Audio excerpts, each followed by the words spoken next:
Bueno, muy buenas tardes a todos y bienvenidos a otra tarde de Café con Historia. Como sabéis, todo es una iniciativa que hemos este año puesto en marcha desde el área de cultura. Estamos muy contentos por la respuesta que estamos teniendo y bueno, esta tarde está con nosotros Alberto Bouzón. Para quien no lo conozca, es profesor, un apasionado de la fotografía, yo diría ya un maestro, como le he dicho antes, de la fotografía.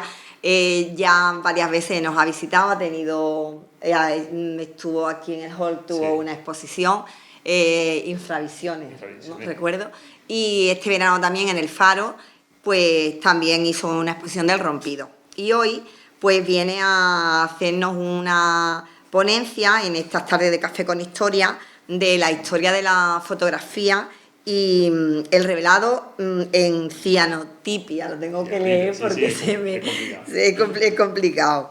Así que bueno, nada más, muchísimas gracias, Alberto. Le voy a pasar la palabra y vamos a disfrutar de tu ponencia. Pues, primero quiero dar las gracias al Ayuntamiento de Cartaya, a la Consejería de Cultura, a Ana María, a José María Palma, por darme la oportunidad de estar aquí con vosotros, de haber apostado por mi trabajo, tanto aquí en el hall del Centro Cultural como en el propio Faro del Rompido. Y bueno, la verdad es que Cartaya siempre para mí ha sido un pueblo, una localidad donde me he sentido siempre muy a gusto. Desde que nací he veraneado en el Rompido, con lo cual he estado unido a Cartaya siempre veníamos aquí al pueblo, en muchas ocasiones y demás. Me une también que fue mi primer destino como profesor, fue aquí en lo que da el Sebastián Fernández, y la verdad es que me une muchas cosas a la localidad, ¿no? Y nada, me comentaron la oportunidad de participar en estas charlas con café, historia con café, y lo que yo os traigo más o menos es un recorrido, a ver cómo decirlo, sencillito por la historia de la fotografía, pero más que en procesos técnicos, sino en cómo ha afectado la fotografía a la sociedad en el momento, cómo la sociedad vivía la fotografía, ¿vale? Y como colofón a este hecho de la historia de la fotografía, os voy a hablar un poco de la técnica de la escenotipia, que como ya sabéis es una técnica de las primeras que hubo en fotografía, y la verdad es que une, digamos, los procesos artesanos de principios del siglo, finales del siglo XIX, con lo que es la fotografía digital de hoy en día, ¿vale? Y pues esa es la idea de la ponencia. Bueno, sí, me siento un poco así con tanto micro por delante, pero bueno, voy a hacerme un poco de hueco para y demás. Fijaros, la idea es la siguiente, ¿no? Yo tengo hecho aquí una pequeña presentación. Voy a irme al inicio, que no quiero salirme, y así ya vamos viendo todo.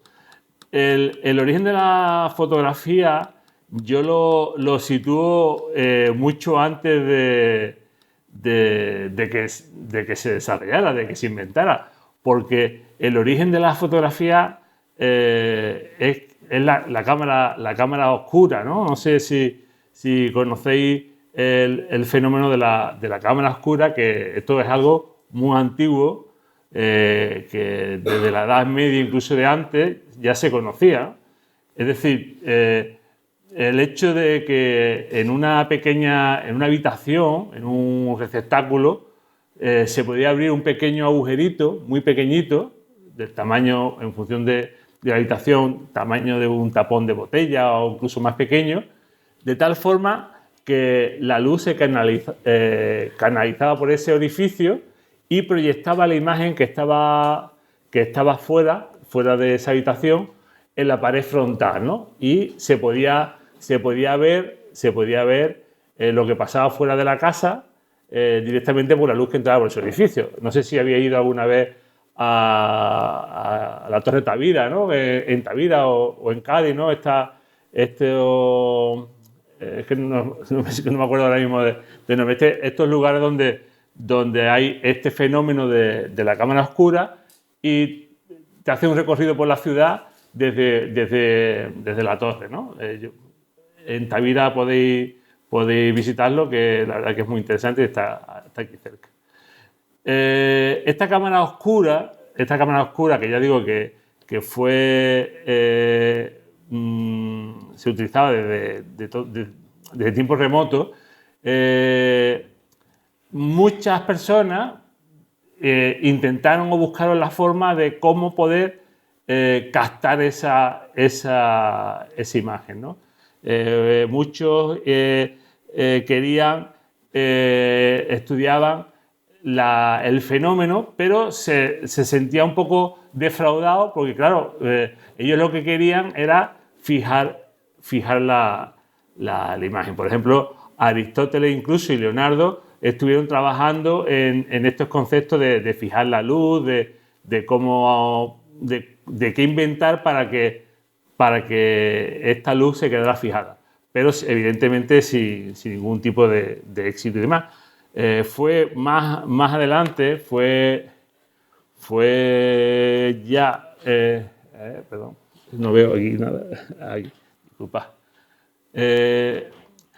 Durante la Edad Media, el Renacimiento, se mejoraron los sistemas de cámara oscura y hasta que al principio de 1800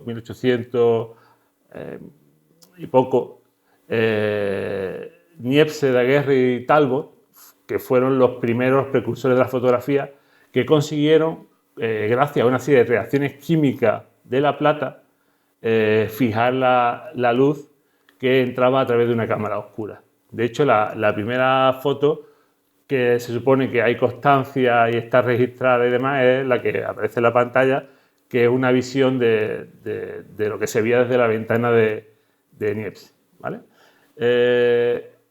La verdad que en este momento nace la fotografía en sí, es decir, aparece la opción de fijar la imagen, pero más que un fenómeno fotográfico como lo conocemos hoy en día, algo artístico, cultural, pues era algo prácticamente reservado para alquimistas, para científicos, ingenieros, porque las posibilidades de las reacciones químicas y demás eran bastante complejas y no era algo que fuera algo popular.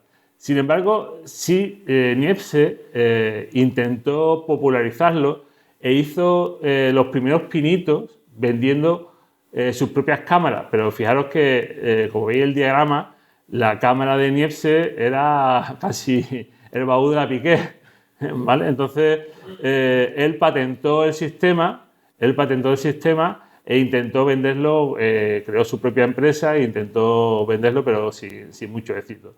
El éxito de Niepce fue que el gobierno francés, si no recuerdo mal, le compró la patente y la liberalizó. Y eso fue un triunfo porque hizo que se liberalizara el que todo el mundo pudiera desarrollar su propia cámara y demás, porque el gobierno francés liberó la patente que le compró a Niepce.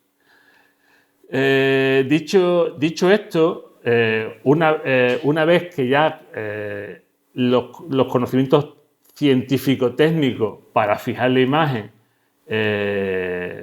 digamos, se crearon, el problema fue lo que estaba comentando antes, de que no era algo popular, es decir, que no todo el mundo podía hacer una fotografía y estaba reservado para, ya os comento, para científicos, personas con cierto nivel cultural, evidentemente económico, y evidentemente no era algo popular.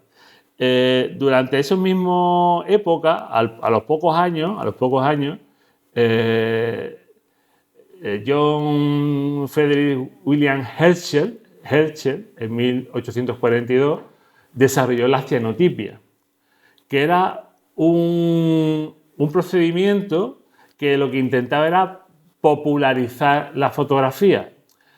Para Herschel el problema era que todo el tema de la plata pues era costoso y suponía un precio muy elevado. Entonces él estuvo, como científico, que no, él era científico, estuvo buscando una forma más económica de fijar la imagen.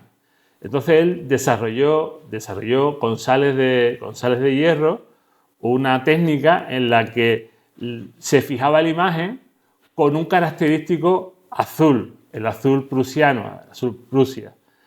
¿Qué ocurría con esto? Pues que las imágenes todas tenían un tono azulado. Pero bueno, estamos pensando que en esa época la fotografía era monocromática, era blanco y negro. O sea que no es que la cianotipia no tuviera color y la fotografía de plata sí. No. La fotografía argéntica era en blanco y negro. Pero, ¿qué ocurrió con...? O sea, el mismo éxito de Hetzel con el tema de cianotipia le llevó un poco a que fuera una técnica marginal, porque fue una revolución económica que se utilizó fundamentalmente para hacer fotocopias, ¿vale? O sea, los ingenieros y arquitectos de la época no tenían opción de reproducir los planos de las obras, de las máquinas, pensad que estamos prácticamente ya en plena revolución industrial, y el hecho de hacer copias de planos era complicado. Entonces la cianotipia ayudó a hacer copias de planos. Por eso seguramente habréis visto muchas ilustraciones de máquinas antiguas y de elementos antiguos hechos como si fueran cianotipias, porque se dibujaba directamente en papel vegetal y se utilizaba para, como lo que veremos después, una especie de fotolito para crear fotocopias. ¿Qué ocurrió? Que este uso industrial de la cianotipia pues hizo que perdiera valor artístico. No sé si, digamos, los artistas de la época veían la fotografía como un arte de más nivel. Ojo, que ya la fotografía de por sí no estaba considerada un arte como tal. El arte era la pintura, la fotografía siempre ha sido la hermana menor de la pintura. Pues la cianotipia era todavía peor, porque era algo propio de ingenieros, de arquitectos y demás. Sin embargo, una amiga de Hetzel, Anna Atkins, ¿vale? Viendo el descubrimiento de su amigo Hetzel, quedó maravillado con la técnica. Y esta mujer era también científica, le gustaba investigar todo el tipo de plantas, algas y demás, y fue la primera obra impresa, el primer libro de fotografía de la historia, fue hecha con la técnica de la cianotipia. Porque hasta ese momento, disculpa que se haya pasado esto, hasta ese momento no había medios para reproducir fotografías masivamente el libro. Sin embargo, la cianotipia, con esta capacidad de hacer fotocopias que estamos hablando, pues sí tenía esa opción. Entonces esta señora, Anna Atkins, escribió un libro sobre botánica que se convirtió en el primer libro ilustrado con fotografía de la historia. Fijaros que algo que parecía que iba a quedar un poco así fuera del mundo del arte, al final adelantó a la propia fotografía y se colocó como la primera obra, primer libro de fotografía o con fotografía. Poco a poco surgieron otros modelos, otras tecnologías. Voy a coger el otro medio.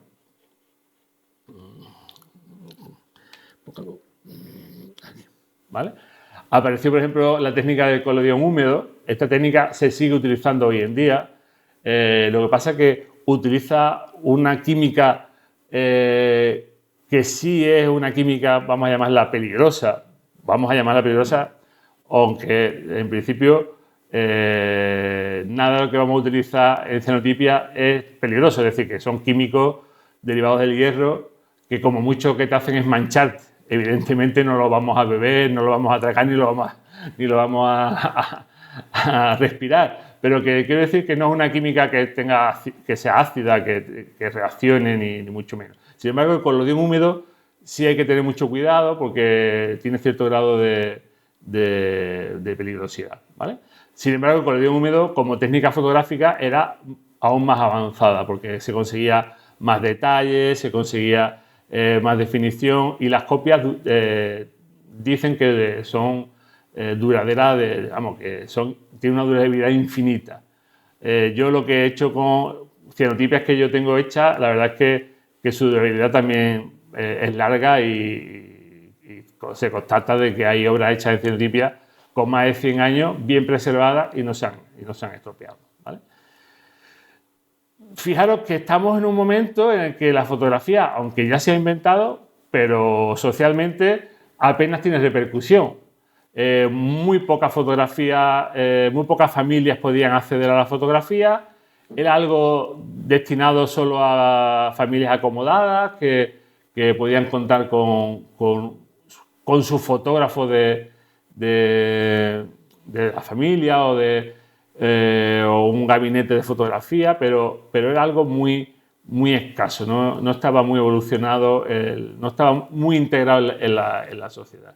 Sin embargo, a medida que llega el siglo XX, y ya dejamos el siglo XIX, la fotografía da un salto, y pasa de ser algo anecdótico y para personas pudientes, por decirlo de alguna forma, pasa a llegar a las viviendas, a la casa, como yo digo, a la familia.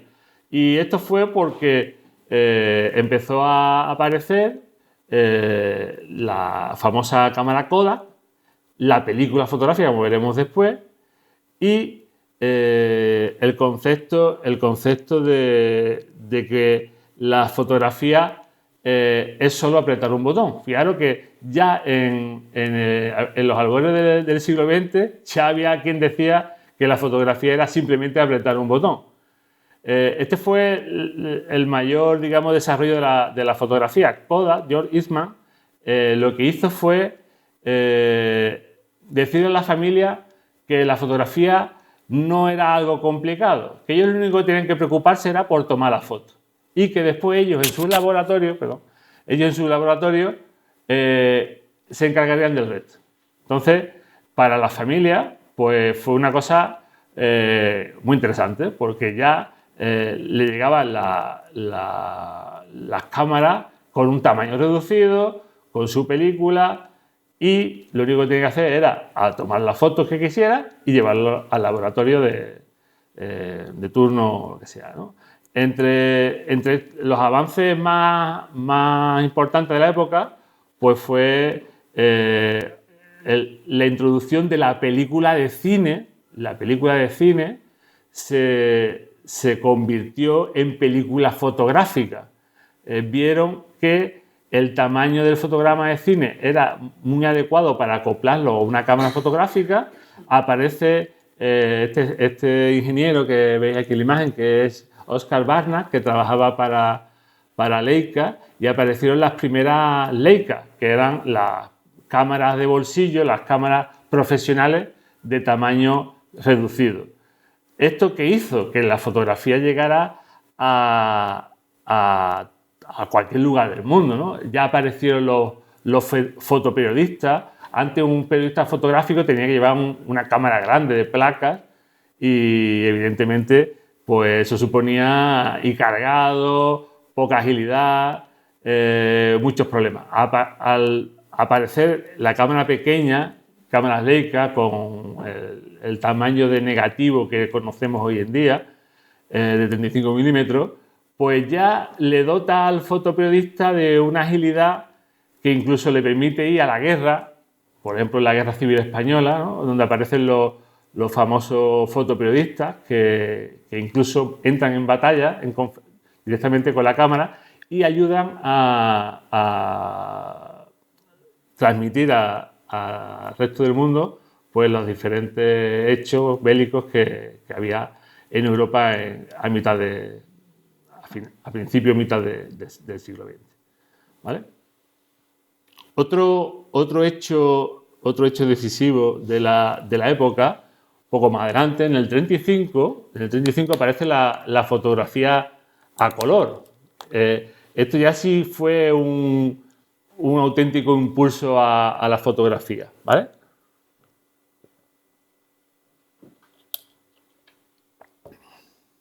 Esto que veis aquí arriba, no sé, aquí, se supone que es la primera fotografía que se tomó en color. No voy a entrar en la técnica de cómo se consiguió, pero fueron las primeras fotografías que se hizo en color. El hecho de la introducción del color en la fotografía lo que hizo fue popularizar aún más el tema fotográfico. Y después de la Segunda Guerra Mundial, en Estados Unidos sobre todo y en el resto de Europa, pues se popularizó enormemente el tema de la fotografía y era raro la familia que no contaba con una cámara fotográfica y ya empezó a popularizarse hasta ser un fenómeno de masas. Fenómeno de masa para lo que entendíamos en el siglo XX lo que era una masa, no lo que entendemos hoy en día, ¿no? Aparecieron, ¿no? Esto quizás aquí en Huelva yo he visto cosas parecidas, ¿no? Lo que es el kiosco, el fotomatón, ¿no? El kiosco de revelado, donde tú pasabas y entregabas los carretes y al cabo de horas, apenas unas horas, ya te lo devolvían las copias impresas y demás, ¿no? El fotomatón es otra cosa, ¿no? Pero bueno, es la idea, ¿no? Los kioscos de revelado y demás. El otro hecho histórico es la aparición de la fotografía instantánea. La fotografía instantánea la desarrolló Edwin Land, que es este señor que veis en la imagen, ¿no? Con su famosa máquina fotográfica Polaroid, esta es la SX, y la verdad es que fue también un impulso al tema de la fotografía, porque ya evitaba incluso el hecho de tener que ir a un laboratorio. Y aunque estamos todavía a mitad del siglo XX, esto es el preludio de lo que hoy es la fotografía, ¿vale? El hecho de hacer una fotografía en el móvil y tenerla al instante, ¿vale? Pues esto es el preludio, ¿no? Esa capacidad de tú a tomar la foto y poderla ver de forma instantánea, ¿vale? Esto ya se desarrolló, digamos, a un ritmo impresionante. Recuerdo hace poco haber visto una entrevista a un técnico de un laboratorio que decía que al año revelaba en su laboratorio en torno a 1000 películas. Estamos hablando de 2025, ¿vale? En ese mismo laboratorio, en el 95, 98, decía que revelaban 2000 carretes diarios. Fijaros la diferencia, ¿no? Lo que supuso o lo que era el ritmo de consumo de las películas. Entonces, todos los sistemas fotográficos de revelado se automatizaron, aparecieron los lavatorios estos que tú metías el carrete y en media hora, en una hora ya tenías las copias impresas y demás, porque era algo masivo. Eran infinitos los carretes que se revelaban cada día, ¿vale? Y llegamos a un punto que yo he llamado el apocalipsis visual, la muerte por el píxel, ¿no? Porque la fotografía llega a un momento en el que yo creo que muere, muere como de éxito, muere por saturación, ¿no? Y todo es producido por el nacimiento de la era digital, ¿no? Esta es la primera cámara digital que se conoce, que la desarrolló Kodak, ¿vale? Fijaros qué cosa tan paradójica, ¿no? Que Kodak produjera la primera cámara digital que supuso la quiebra de Kodak como empresa dedicada a la película fotográfica. Ellos desarrollaron la cámara digital, pero no le vieron futuro y dejaron su desarrollo, mientras otras empresas apostaron por el desarrollo de la fotografía digital, por ejemplo, Sony fue de las primeras empresas que apostaron fuertemente por la fotografía digital. Kodak no se subió al carro y lo terminó pagando, pues tuvo que cerrar casi todas sus plantas y demás, ¿no? La fotografía digital, pues tuvo un momento, digamos, estable, que fue el periodo en el que el periodo pre-smartphone, ¿vale? Una vez que la fotografía llega al móvil, pues digamos que esto para mí entiendo que fue la muerte de la fotografía, porque dejó de ser entendido como algo medianamente artístico, medianamente un hecho de pensar, de meditar a la hora de tomar una fotografía. Quiera o no, cuando tú disparas con carrete, no haces la foto a lo loco, piensas, meditas, encuadras, revisas y haces la foto. En el momento en que ya esto es darle un botón y si te sale mal, pues puedes hacer 800 más, pues pierde interés, pierde mucho interés. Y hay una saturación total de imágenes, ¿no? No sé, en redes sociales cada día son miles de imágenes y de fotos que vemos. Tenemos los móviles llenos todos de fotografías.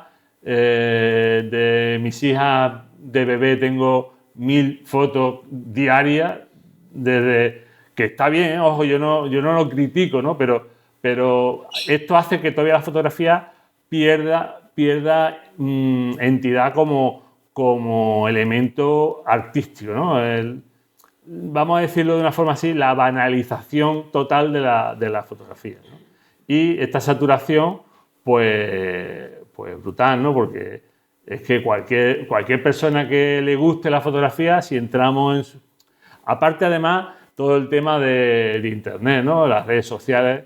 Cualquier persona que le gusta la fotografía, como es mi caso, pues yo tengo páginas web, páginas de Facebook, páginas de Instagram, todo lleno de fotos, 3000 fotos diferentes y la verdad que iba a decir ninguna buena, pero no, porque hombre, alguna buena espero que alguien la vea interesante.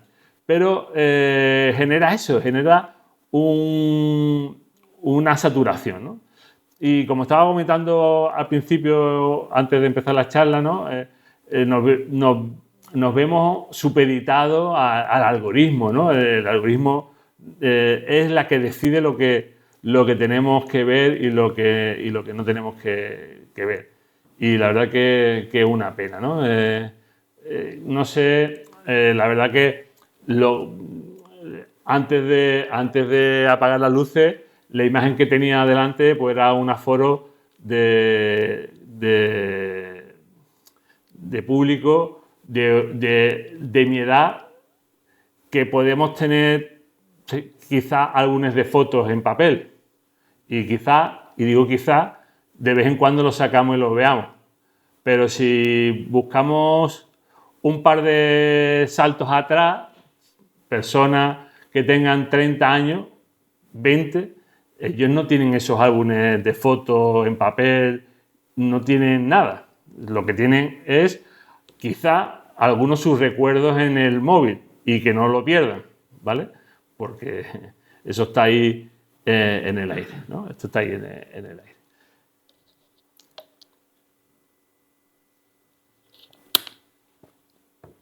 Cuando esto parecía que ya estaba llegando, digamos, a su fin, es decir, que más bajo no se podía caer en el mundo fotográfico con esta saturación, ha surgido ya la puntilla. Venga, vamos a hacer esto un poco más dinámico, ¿no? Que ya me estoy quedando seco. ¿Cuál pensáis vosotros que es la puntilla ya final para la fotografía?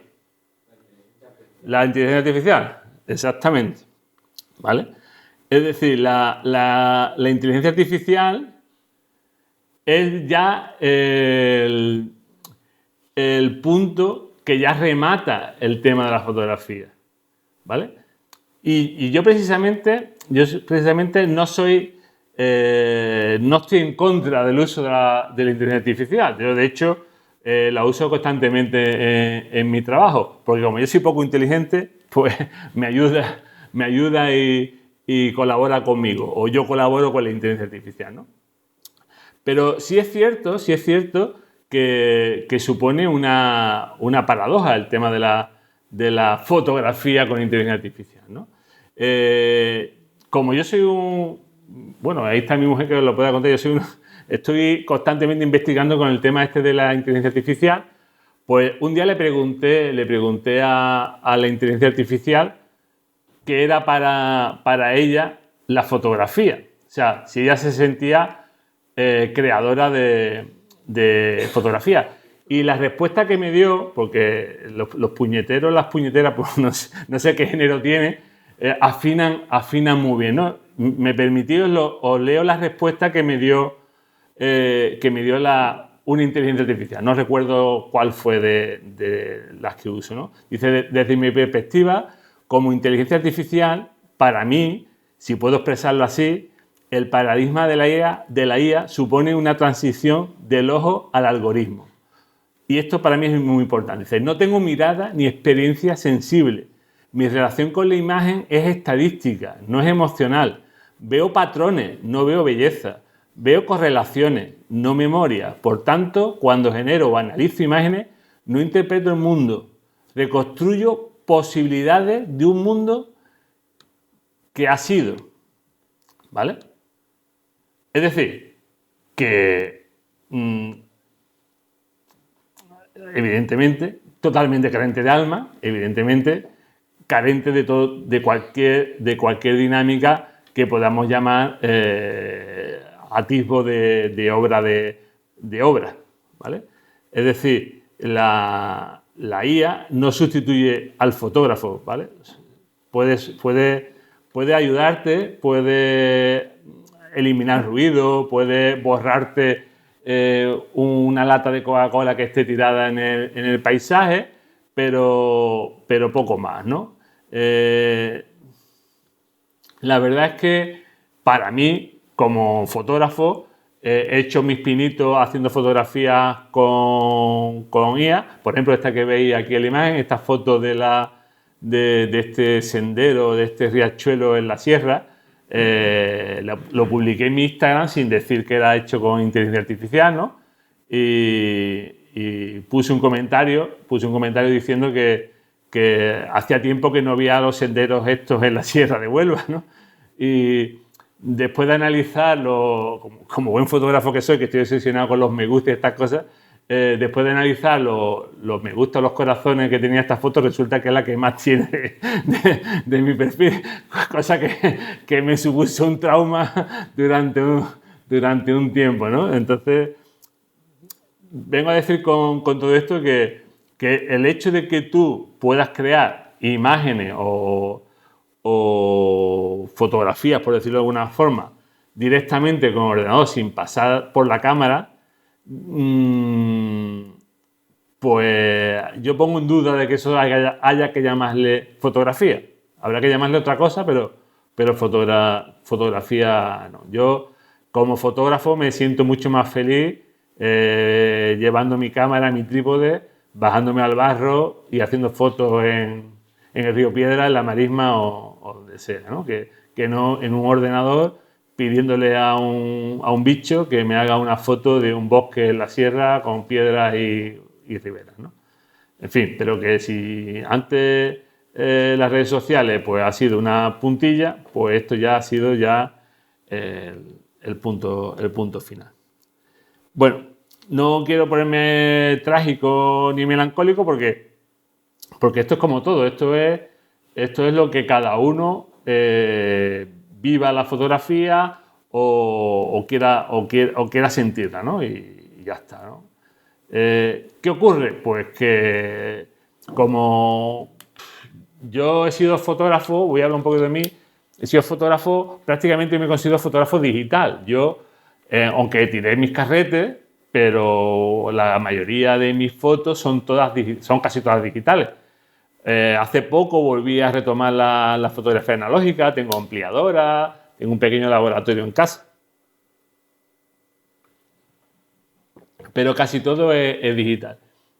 Y llega un momento en el que te sientes abrumado por la fotografía, porque empiezas a darte cuenta de que no evoluciona, alcanza uno un nivel, no voy a decir un nivel alto, ¿no? Alcanza uno un nivel que es muy interesante, porque al principio tú vas viendo, cuando te metes en este tema, cómo cada mes o cada 2 meses tu fotografía evoluciona y tú ves unos avances progresivos pero constantes, ¿no? Pero llega un momento en el que no, en el que ya llegas como una especie de límite. No quiero decir que ya lo sabes todo, porque en la fotografía y como en tantas cosas nunca se puede decir que lo sabes todo, pero que ya empiezas a notar que no lo disfrutas como antes. No lo disfrutas como antes. Empiezas a notarte pereza, es decir, empiezas a decirte tú mismo, y ahora voy a salir con la cámara, con la que está cayendo, y ahora voy a ir otra vez al rompido, que tengo fotos de todos los pateras del rompido, de todos los colores hechos y por haber, y otra vez voy a ir al muelle del Tinto a hacer otra puesta de sol. Entonces, eso es un poco triste porque al final te das cuenta de que hay ciertas cosas que tú no quieres que te afectan, pero al final te termina afectando, ¿no? Yo, que imparto talleres de fotografía, a mis alumnos siempre les digo, una foto buena es buena no porque esté hecha en el muelle del Tinto o esté hecha en Finlandia. La foto es buena porque es buena, porque la foto tiene una calidad lo suficientemente alta y atrae y técnicamente está perfecta y bien encuadrada y demás. Pero al final pensamos que tenemos que irnos fuera, es que aquí en Huelva lo tengo todo hecho. Eso, quiera o no, es una de las cuestiones que muchos fotógrafos y muchas fotógrafas pensamos, ¿no? Es que si yo pudiera viajar, es que claro, es que yo tengo, imaginaros, ¿no? Huelva, a mí Huelva se me queda súper pequeño. Yo muchas veces digo, joder, es que he pateado las mismas calles de Huelva constantemente, pero estoy seguro que si viviera en Sevilla o en Madrid o en Nueva York, me pasaría exactamente igual, que esto no es algo del tamaño de la ciudad, esto es algo mental. Entonces, ¿a qué viene toda esta parte del discurso? Porque te plantea que algo tienes que cambiar. Te planteas que la fotografía digital está bien, evidentemente, pero necesita algo diferente. Y en este algo diferente, pues yo he redescubierto el tema de la cianotipia. Digo yo, ojo, no digo yo porque nadie más que yo en el mundo, no, digo que yo personalmente he descubierto la técnica de la cianotipia, que me la comentaron, me la explicaron en unos talleres que hicimos hace ya muchísimos años, y lo tenía ahí abandonado, los apuntes y demás. Y mira por dónde, en la pandemia, pues me dio por rescatar esos apuntes y comprar los materiales y demás. Y me di cuenta de que el proceso mental de creación de fotografías con cianotipia era totalmente diferente. Porque tenía un punto artesanal, ¿no? Otra vez la vuelta a procesos manuales, tenía una vuelta a lo que es a la fotografía lenta, ¿no? O sea, porque tú no puedes hacer cianotipia como estuvieras haciendo fotos con el móvil o con la cámara digital. Esto necesita unos pasos previos, necesita sensibilizar los papeles, que se sequen, necesita una serie de procedimientos, ¿no? Más propio del siglo XIX que del siglo XXI, ¿no? O sea, fijaros que la fotografía, aunque sea en agua, hay que revelarla físicamente, ¿vale? Todo esto supone lo que yo llamo le llaman, y la fotografía lenta, ¿no? Porque te vuelve a meter en procesos que tienes que tomar su tiempo, ¿no? Otra cosa que a mí no sé si es por el tema de la cianotipia o porque ya me voy haciendo viejo, es la búsqueda de la belleza y la imperfección. Es decir, hace X años atrás yo siempre buscaba los objetivos más nítidos, que estuviera todo enfocado, que no hubiera nada. Y hoy en día voy buscando todo lo contrario. O sea, yo hoy en día, que además veo cada vez menos, la borrosidad, el desenfoque, las manchas, lo veo hasta algo positivo, lo veo como algo de interés. Será como decía Agatha Christie. Agatha Christie decía que ella, su mayor ilusión es haberse casado con un antropólogo no, sí, porque a medida que ella se iba haciendo vieja, más le gustaba el marido, ¿no? Entonces, pues a mí me pasa igual, será que yo me estoy haciendo viejo y cada vez valoro más las arrugas, las grietas y las texturas. Entonces, esto te lleva a valorar otro tipo de creación. Y en la cianotipia, pues el que la foto no esté perfecta es hasta algo valorable. ¿Por qué? Porque si yo hago fotografía digital y puedo hacer 18 fotocopias iguales, pierde valor, porque tengo 18 iguales, y si tengo 18 puedo tener 1800. En la cianotipia, si cada cianotipia que hago me salen diferentes, porque en una la reacción química no ha sido igual, el papel no ha sido emulsionado igual, la luz no le ha dado de la misma intensidad, cada copia es única. Podrás reflejar el mismo tipo de elementos, pero cada copia en sí es única, con lo cual, desde un punto de vista artístico como yo me quiero considerar, pues tiene mucho valor, ¿vale? Tiene mucho valor, que sea una obra única, ¿vale? ¿Qué ocurre? Pues que yo no puedo abandonar la fotografía digital. Yo no... ni por precio... Bueno, no sé si sabéis cómo se cotiza hoy en día el tema de la fotografía analógica. Un carrete de 36 fotos que antes costaba nada y menos, ahora se te va a 20 euros. 20 euros 36 fotos. Eso es lo que hago yo con la cámara digital antes de montarme en el coche para ir a cualquier sitio, ¿vale? Entonces, el mundo digital yo no lo puedo dejar porque aparte que tengo un equipo digital, aparte que por precio, comodidad y demás, no puedo olvidarme de él. Pero me doy cuenta de que la cianotipia no me hace abandonar la fotografía digital. De hecho, lo he llamado una hibridación. ¿Por qué? Porque yo hago mis fotos digitales en cámara, ¿vale? Y después las transformo en cianotipia, con un proceso de internegativo digital, que después os lo enseñaré, que son unos acetatos que se imprimen formando un negativo como si fuera el negativo de una película fotográfica normal y corriente. Con lo cual, casi todas las fotos que tengo por aquí puestas y demás, su nacimiento es digital, ¿vale? Pero ya el hecho de pasarle a la cianotipia, pues ya le aporta otro tipo de cuestiones, ¿vale? Le he llamado el círculo de la luz porque al final partimos de un elemento o de una técnica fotográfica de finales del siglo XIX, mediados del siglo XIX, avanzamos hasta la fotografía digital y volvemos otra vez atrás, en círculo, ¿no?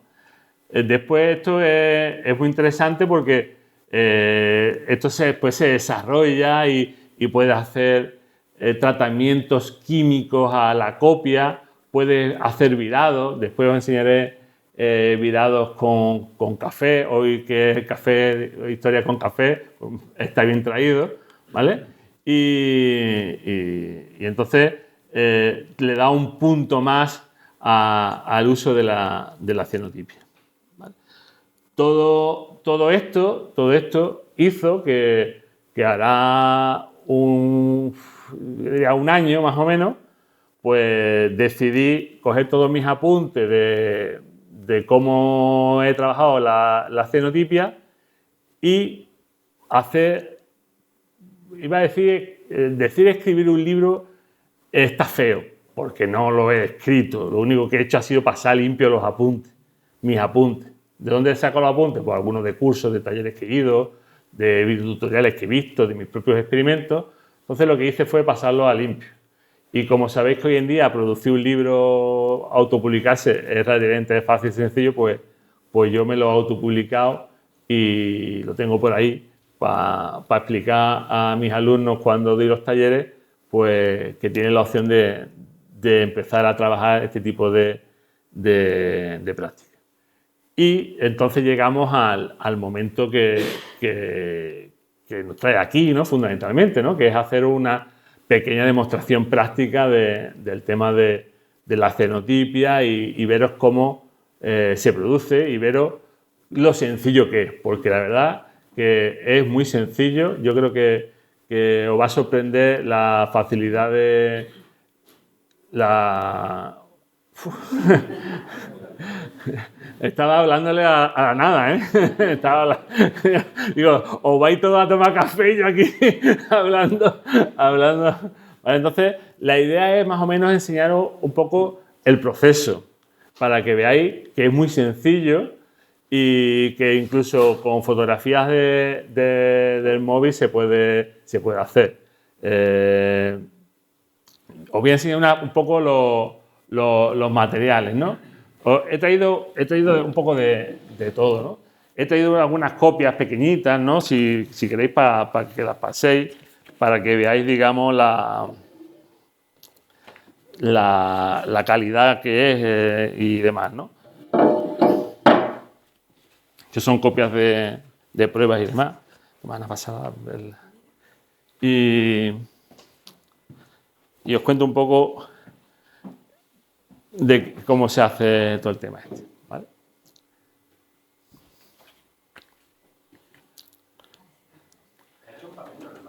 Es papel de acuarela. Es papel de acuarela. Es papel de acuarela.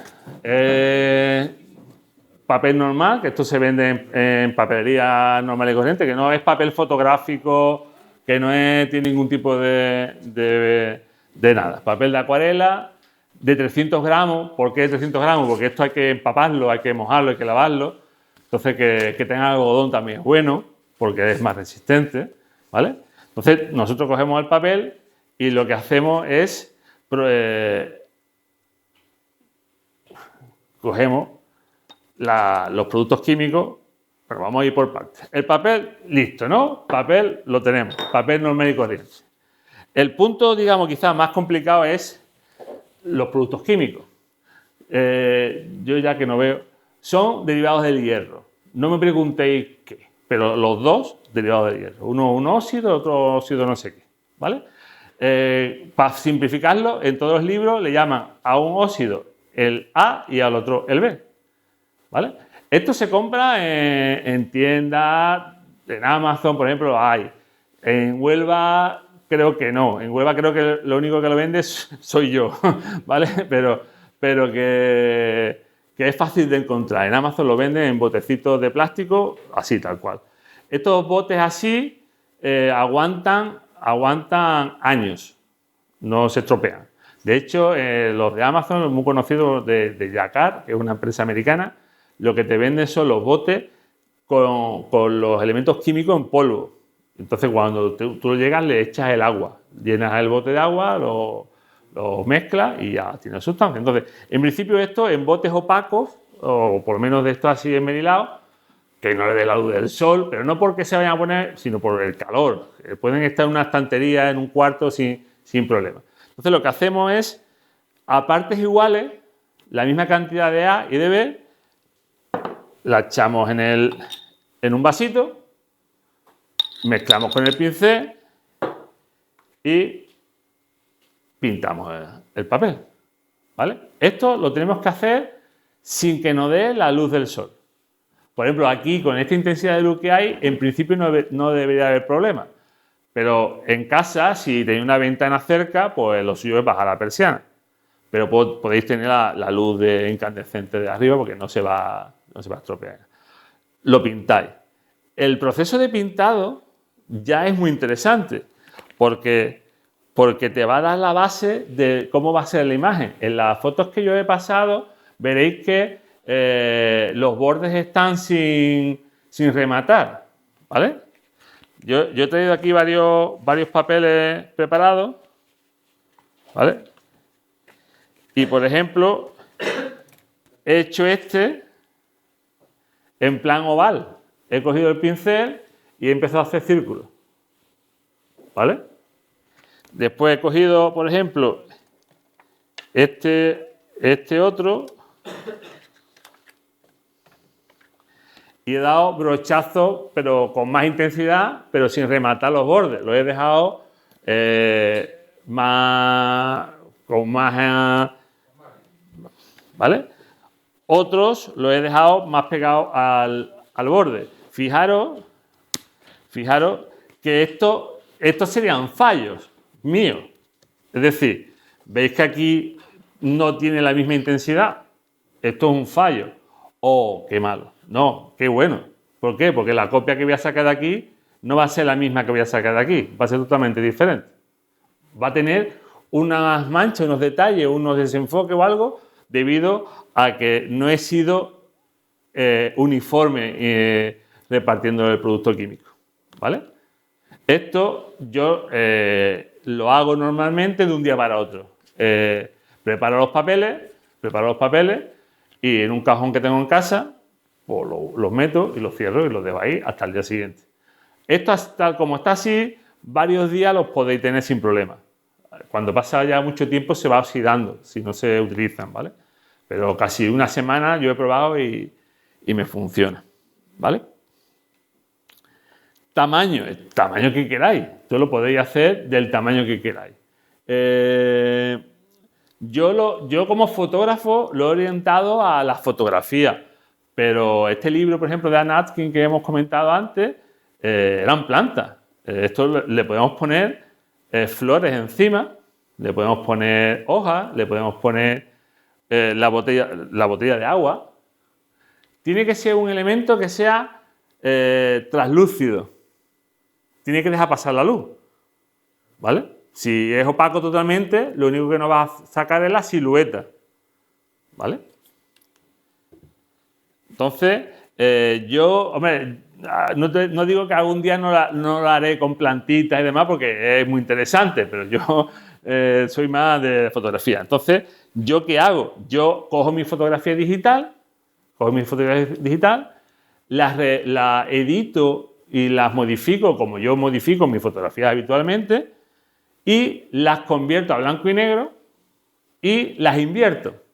Hay que invertirlo porque yo lo que voy a crear es un negativo fotográfico.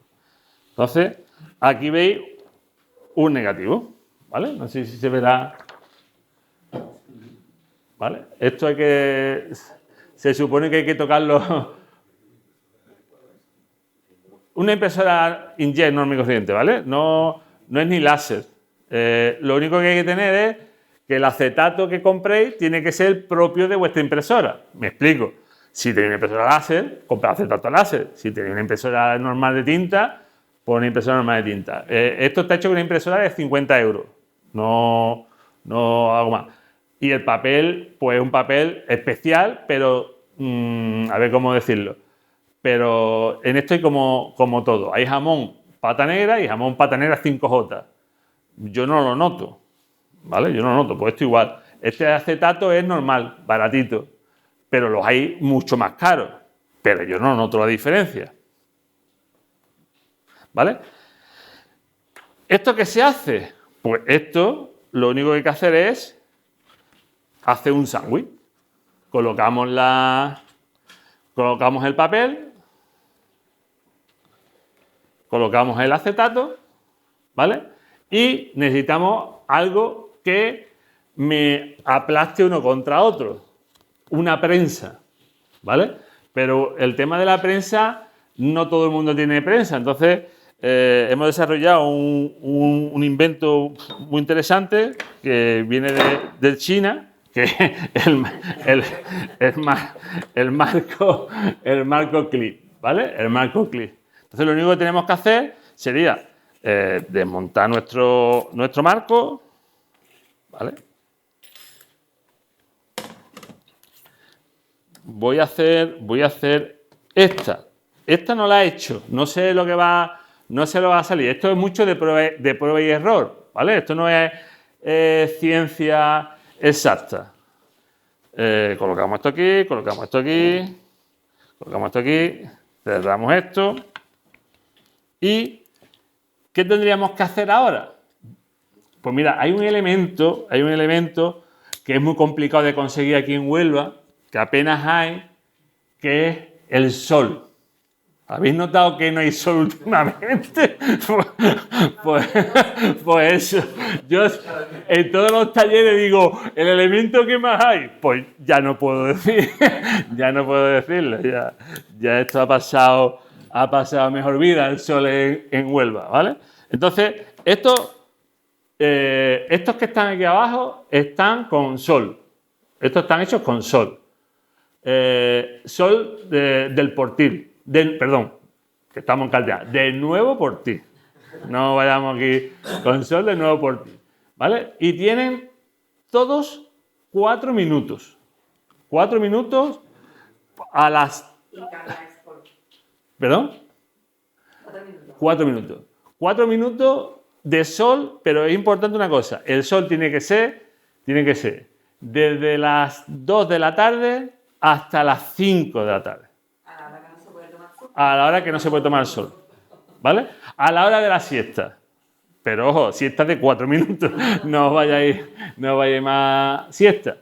¿Por qué digo a esa hora? Porque aquí en Huelva, en Cartaya, en la playa, en primavera-verano, e incluso en otoño, hasta antes, en otras épocas, en invierno, de ese horario intermedio, el sol varía poco. De 2 a 5, la intensidad solar es muy contenida. Entonces, si tú notas que en la foto le has dado poco sol, pues puedes preparar otra copia y la intensidad solar es la misma. Con lo cual, si antes le di 4 minutos y me he quedado corto, pues ahora le doy 5. Ahora, si yo estoy a las 7 de la tarde, a las 7 y cuarto ya la luz que hay no tiene nada que ver con respecto a las 7. Entonces ya es más difícil controlarlo. Para los que nos hemos metido de lleno en estas cosas, hay unas máquinas que son insoladoras, que son unas lámparas de ultravioleta. Se utiliza mucho en el tema de la serigrafía y demás, ¿no? Entonces yo tengo una pequeña lámpara, que es esta que está aquí, que esto es para placas electrónicas, para el revelado de placas electrónicas. No sé si habéis hecho alguna vez. Y esta funciona. Bueno, funciona a la mitad porque se me han fundido 2 tubos estos días y estoy esperando. Entonces, la experiencia que tengo con esta máquina es que el mismo tiempo de sol es el mismo tiempo que necesita esto, unos 4 minutos, ¿vale? Pero Amazon, AliExpress y demás venden plafones de luz ultravioleta, un plafón típico de luz LED, que valen 10, 15 euros, 20, 25, ya en función del tamaño y la potencia, que claro, lo que hay que es calibrarlo, hacer pruebas, ¿vale? Porque no es lo mismo que tú cojas el papel y la lámpara esté aquí pegada, pues está dando mucha intensidad, a que tú cojas y separes la lámpara, que la intensidad que lleva es menor, ¿vale? Esto es como la linterna. Si tú colocas la linterna pegada a la pared, el círculo que ilumina es muy pequeñito, pero muy intenso. Entonces, si tú tienes una linterna y la pegas aquí, sale este círculo, pero alrededor no. Tienes que alejarte para que el círculo de luz ocupe todo el papel. Pero cuanto más te alejes, menos potencia le llega al papel, ¿vale? En este caso, yo voy a darle 4 minutos. Como tengo 2 tubos fundidos, lo que hago es que le voy a dar 2 por un lado, le doy la vuelta y otros 2. Pero la última charla que di eran 4. Eran 4. ¿Vale? coloco tal cual, cojo el reloj del móvil y lo programo. 4 minutos. Mira, está puesta. Le doy, bueno, os voy a enseñar la luz que da, ¿no? Es luz ultravioleta. Yo sé que vosotros habéis ido todos a las discotecas y con esas camisas de colores que se os ponían los colores fluorescentes, ¿no? Eso, ¿vale? También los tubos que he comprado para sustituirlo son para matar mosquitos, ¿no? ¿Os recuerda la lámpara esa, no? Pues eso, es que son esos tubos, son tubos actínicos, ¿vale? Pues bueno, coloco la copia, le doy el reloj y lo dejo ahí, ¿vale? Mientras, ¿qué hago? Pues mientras preparo las cubetas. Lo voy a llevar para adelante para... No, estaba mirando el reloj. Digo, no voy a ser para... Esto se revela... ¿Esto qué ocurre? El proceso químico es muy interesante. Cuando tú mezclas los productos, el A y el B, y creas una disolución, una mezcla que es sensible a la luz ultravioleta. Entonces, cuando tú impregnas el papel, la parte que le da luz se fija al papel, se adhiere al papel. A la parte que no le da luz, no se adhiere al papel, se despega. Entonces, cuando tú metes el papel bajo el agua, bajo el grifo, ¿qué hace? Te lleva la química que no se ha adherido y la otra se fija. Y surge la imagen. ¿Vale? Esto, si soy aprensivo con el consumo de agua y con temas medioambientales, esto supone un gasto de agua importante. Lo que pasa es que yo lo tengo ya adaptado para gastar lo mínimo posible. Uso cubeta, le doy un primer lavado bajo el grifo y después lo dejo en la cubeta y lo dejo un buen rato en la cubeta. ¿Vale? Y se va lavando, ¿Vale? Entonces, yo tengo varias cubetas adaptadas al tamaño de la copia que voy a utilizar. En este caso, voy a utilizar una grande sobre todo para evitar salpicarnos, pero podríamos utilizar la chica, ¿vale? Venga, llevamos 2 minutos aproximadamente, le voy a dar la vuelta. Le voy a dar la vuelta porque digo ya que porque los tubos, porque están estropeados. Mirad, si veis, va cambiando el color de la copia. Se va poniendo de verde como a un gris ceniza, a un metalizado. ¿Vale? Ya no me acuerdo... No me acuerdo qué la vera. ¿Así lo tenía? Pues nada. Que me paso y lo dejo como estaba. Pues nada, cuando yo la exponga, diré que es una copia única, ¿vale? Porque aquí hay que venderse la moto, hay que venderse la moto y hay que darle al reloj después y tal. Entonces,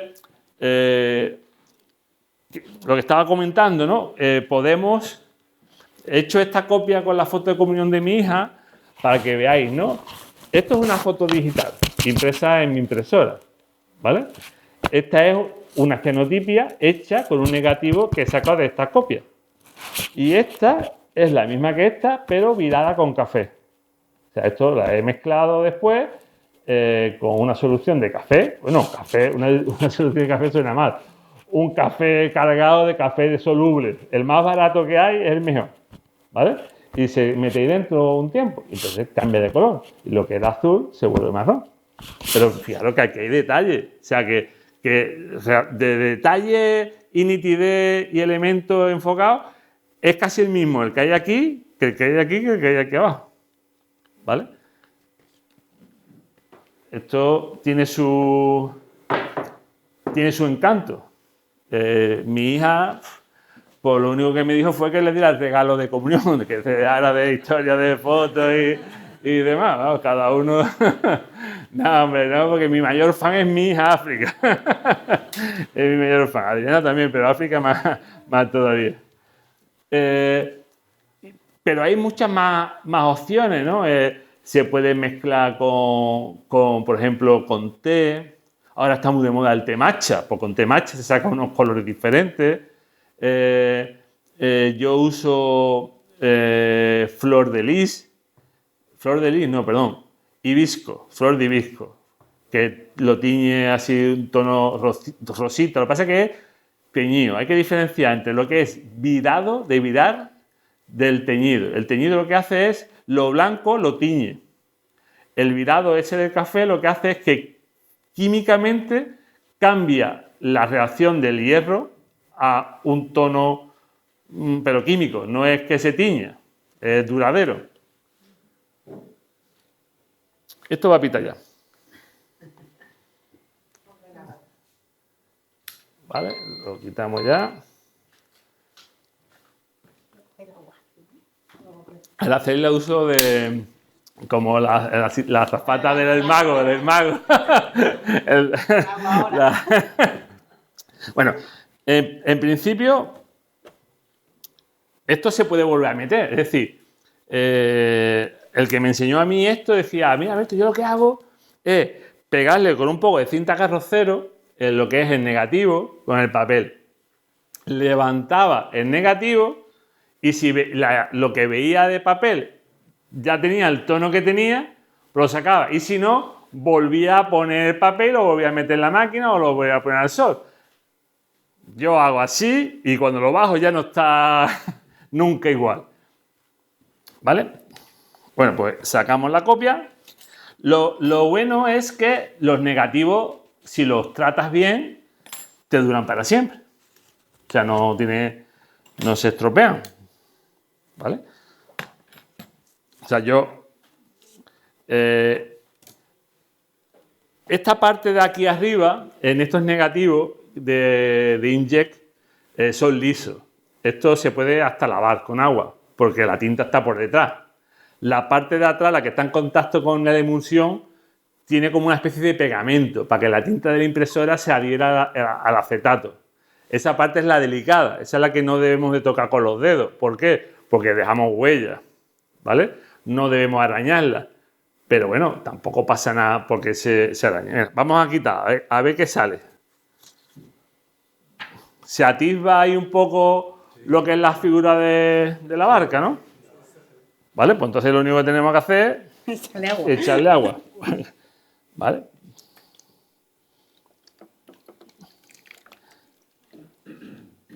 Tú me dices. Echa, sí, esto... Venga, para. Mira, esto necesitaría bastante más cantidad de agua, pero ya veis cómo va saliendo la imagen, ¿vale? Entonces, ¿yo qué hago? Échale ahí más. Cuando hago pruebas, estas pruebas de copias, las hago con papel cutrecillo, ¿vale? Cuando voy a hacer fotos para exposiciones, pues utilizo papel en vez de 350 gramos, con más algodón, incluso certifico la copia y demás, porque no es igual, ¿vale? Este papel concretamente, si lo quieres virar con café o lo que sea, se ablanda demasiado y se puede hasta romper. Sin embargo, otros que uso más, no es que sean más gruesos, sino que tienen más algodón, aguantan todo lo que tú quieras, ¿vale? Pero pasa que un blog de esto vale 3 o 4 euros y un blog del otro vale 30.